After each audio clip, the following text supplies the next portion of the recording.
106.7 Energy FM. Same pero iba.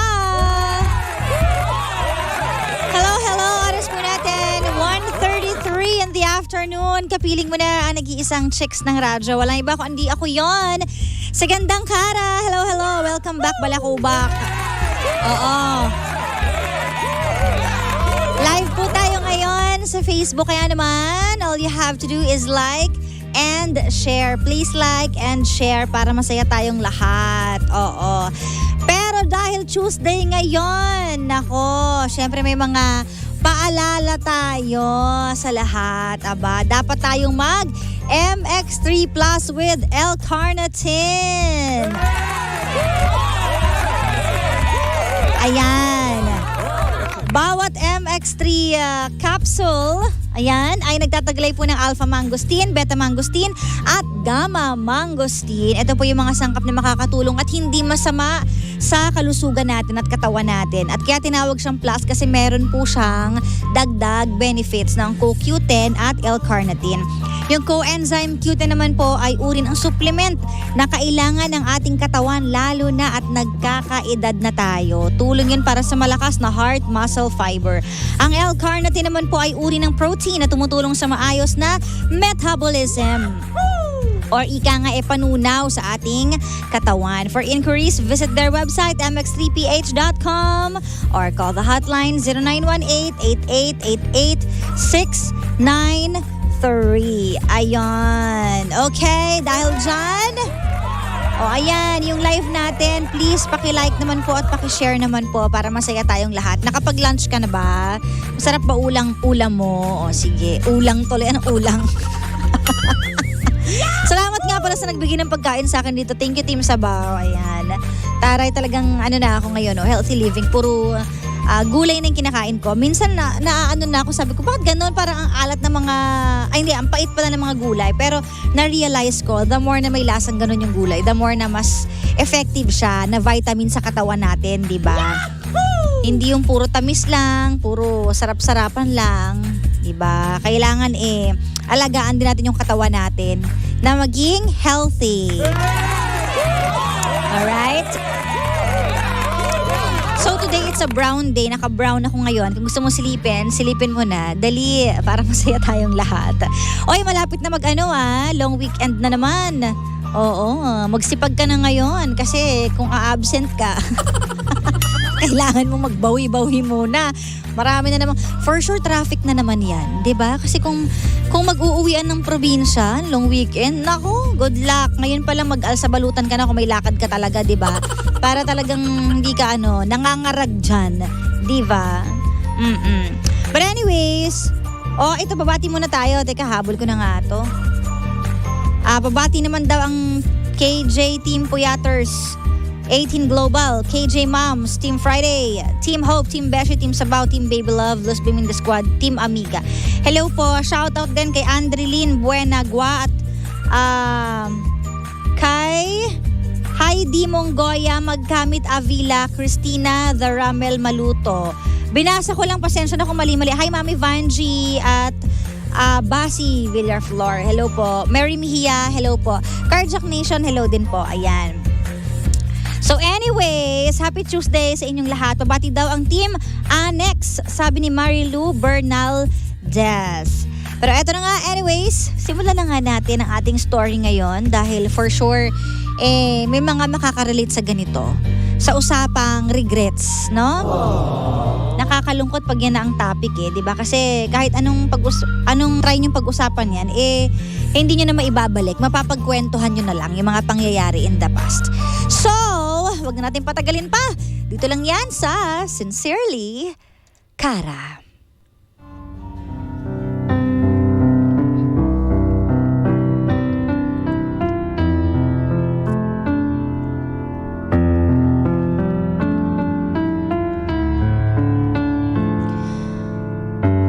Minsan sa buhay natin, may mga desisyon tayo na mali. Na naiisip natin after na mali pala yung ginawa ko. Dapat pala ganito, dapat ganyan. Kaya naman kapag nangyari na, wala ka ng chance para balikan yung nakaraan at itama ang lahat. Kasi it's all in the past. Ito ang story ni Lucas na hanggang ngayon ay may bitbit sa puso niya na pagsisisi. Hindi talaga siya mahilig manood ng sine. Pero one time, nung araw na yon, ginusto niyang magpunta at manood mag-isa sa sinihan. And then, habang nakapila, nakita niya sa pila yung ex-girlfriend niya na manunood din. And sakto, wala ring kasama. Kaya naman nung nalaman niya kung ano yung papanoorin ng ex niya, aba ay lumipat na siya ng pila. Sinamantala niya ang pagkakataon kasi ito na yung chance. Baka sakaling magkausap ulit sila. Kaya naman, doon na siya nanood kung ano man yung papanoorin ng ex niya. And then after manood, lalo niyang na-feel yung pagsisisi habang katabi niya yung ex-girlfriend niya. Nagkaroon sila ng konting usapan at doon niya naramdaman na hindi na pala talaga pwede kahit anong pilit kong gawin. So let's hear it straight from the heart of our voice sender for today. Hi DJ Kara, I'm Lucas. I'm not fond of watching sine all by myself, but that day, I feel like I want to. So pumunta akong sinehan. Niyaya ko rin isa kong kapatid kaso may pasok daw siya that day. I decided to watch Malyari Sana but ended up watching Rewind. Why? Cause in the middle of long line, my ex for almost 3 years was there too and planning to watch rin. Noong nalaman kong Rewind papanoorin niya, that time I decided to watch it too. I approached her, kunwari accidentally ko lang siya nakita. I saw her shocked pero totoo naman eh. Luckily nga naman, she's not with someone. Solo lang din siya. Galing raw siya mag-renew ng passport and decided to watch too. Kaya mag-isa lang siya. Naramdaman ko yung ilang niya that time, kaya I decided not to talk to her. But suddenly, she said if I want na tabi na nga lang kami kasi wala din siya kasama. Fast forward, gusto ko sanang sabihin maganda nga yung movie kaso hindi ako makafocus. Pero kinakabahan kasi akong katabi siya. Gusto ko na lang sabihin, Lods, pa-help baka marinig niya yung tibok ng puso ko. Nakikita ko naluluha-luha na rin siya.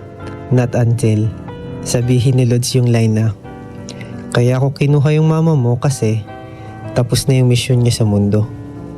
Para rin lumakas ka. At doon siya humagulgol, DJ Kara. Her mom died when we were in high school. After that, naging kami. Our moms has the same rin kaya sabi namin nun, meant to be.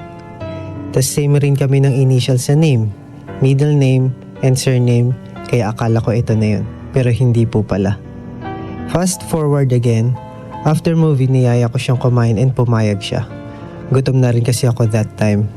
While eating, I asked her na, ikaw, kung may i-rewind ka, ano yun? She answered, doon sa part na sinagot kita. Kung alam ko lang na magloloko ka, sana hindi na kita sinagot. O kaya, kung alam ko magloloko ka, uunahan na lang kita, magloloko din ako ganun. Because you deserve it. Napatikom na lang ako. After that, nagpaalam siya umuwi. Kaya, hinatid ko siya sa labas ng mall. I insisted na ihatid siya pero ayaw niya. Hindi ko alam DJ Kara kung lahat ng yun ay karma o sadyang mapaglaro lang yung tadhana para ipagtagpo kami ulit. Pero ang dami kong realizations sa pagkikita namin. At kung sakaling may babalikan pa ako, sisiguraduhin kong nagbago na ako, DJ Kara. Pero mukhang mahirap at mukhang malabo na.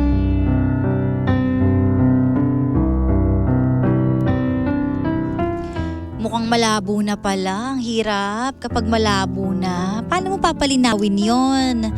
Diba? Ano nga ba ang masasabi nyo sa story ni Lucas na pinagtagpo ulit sila ng ex niya? Kaso nga lang, even though na he tried, wala na talagang pag-asa. Dahil in pain pa rin or natauhan na siguro yung ex niya at ayaw nang bumalik. You can send your comments sa ating Facebook Live. Hanapin mo lang Energy FM 106.7 or DJ Kara. That's DJ space K-A-R-A. Sabi dito, well, that's life. Lagi namang nasa huli ang pagsisisi. Sana kung noong una pa lang binigyan mo sana ng importansya ang ex-girlfriend mo, hindi ka na sana nagsisisi ngayon, sabi ni Mami Cynthia. Very well said. Hirap magsisi sa huli, ha? Sabi pa dito, hello Lucas, right timing pala ang nangyari sa'yo sa panonood mo ng sine kasi nakita mo at nakasama pa sa loob ng sinihan ang ex mo. Pareho naman kayong walang kasama, sayang lang. Nagkahiwalay kayo ng landas. Nasa huli kasi talaga ang pagsisisi. Malabo na siguro magkabalikan pa kayong dalawa, so mag-move on ka na. Sabi naman ni Rhea, malabo na daw, so wag nang umasa. Sabi pa dito, DJ Kara, sa totoo lang po, ang hirap po na balikan ang nakaraan lalo na kung nag-move on ka na talaga. Maybe nag-move on na sa'yo ang ex mo Lucas, so wag nang ipilit pa, sabi ni Geraldine. Naka-move on na si girl, yun ang mahirap yung i-gain mo ulit yung heart niya dahil gusto mo pa pero siya ayaw niya na. It takes two to tango. Hi! Sabi ni Petersman, you can't bring back something that you lost in a bad way. We forgive but we never forget. Ay, sakit nun we lost in a bad way. Oo nga no, kasi kanya-kanya ng ending ang bawat relasyon Paano ba kayo nagtapos? Sus, itigil mo na yan kuya. Mas malabo pa sa soup na pinakulo. Move on ka na. Grabe naman yon. Sabi ni Ate John na malabong-malabo na daw. So ibig sabihin wag ka nang umasa. Eto pa baka kaya maaga kayong pinagtagpo kasi hindi kayo magkakasama sa huli. Parang linya ng pelikula yun sabi ni Rods. Pero totoo naman, di ba? Kasi hindi talaga uubra. Kasabihan nga po nasa huli ang pagsisisi kaya ayan yung nangyari. Hindi talaga kayo nakatadhana kaya move on. Lesson learned na lang. Sabi naman ni Ate Yoli. Moving forward na lang kuya. Kasi ganun na rin yung ginawa niya First time ko manood sa'yo DJ Kara. Oy, hello po. Na-inspire tuloy akong i-share ang daddy kong love story. Nakakapulutan din na maraming aral. Go, you can send your stories Sincerely Kara fan page. Sabi naman to ni Lovely. Ito maganda to. Short but tagos. Value your next relationship. Don't cheat. Sabi ni Ate Arlene. Value your next relationship. Alam nyo, sa buhay, may mga regrets naman po talaga tayo. Kaso nga lang, kahit anong regrets natin, gustuhin man natin na magkaroon ng time machine, hindi na tayo makakabalik pa sa nakaraan. At hindi na natin maitatama yung mga maling ginawa natin. So only lesson learned ang dapat nating itatak sa puso natin. Ano ba ang natutunan mo sa last relationship na meron ka? Dapat tinatanong mo rin yan sa sarili mo after the breakup. Kasi for sure laging meron yan. Sa bawat taong pumapasok sa buhay natin, lagi tayong may natututunan. Maganda man o pangit, meron yan. At ganun din sa mga pangyayaring hindi maganda, laging may maidudulot sa ating lessons. So wag mo nang gawin the next time kapag alam mo na kung ano yung dapat iwasan at dapat gawin. Diba? And of course, napaka-importante na kapag nasa isang relasyon ka, i-value mo para hindi na umabot dun sa point na sasabihin niya sa'yo na ayaw niya na. Kasi pagod na siya or dahil nasaktan mo siya ng sobra, wag mo nang dalhin pa sa pagkakataong yun. Kapag alam mo na nasasaktan na yung partner mo o may nagawa ka, arrest the situation right away. Talk it out. Communicate with each other. Huwag mong hintayin na maging huli ang lahat. Ito naman sa story ni Lucas, nakagawa rin kasi siya ng malaking pagkakamali, which is cheating. And no matter how hard you try na ibalik yung dating kayo, hindi na mangyayari kasi malalim yung sugat na binigay mo sa kanya. That's cheating. Third party. Hindi naman dapat kasali ang pangatlong tao sa relasyon na dalawa lang dapat, di ba? It's between the two people loving each other. Dapat walang sidekick. So dapat aware ka na malalim yung sugat na binigay mo sa kanya. At naka-move on din siguro siya. Ibig sabihin yan, hindi ka nabigyan ng pangalawang pagkakataon and you must accept it. That's life. Hindi lahat nabibigyan ng pangalawang pagkakataon, hindi rin lahat napapatawad.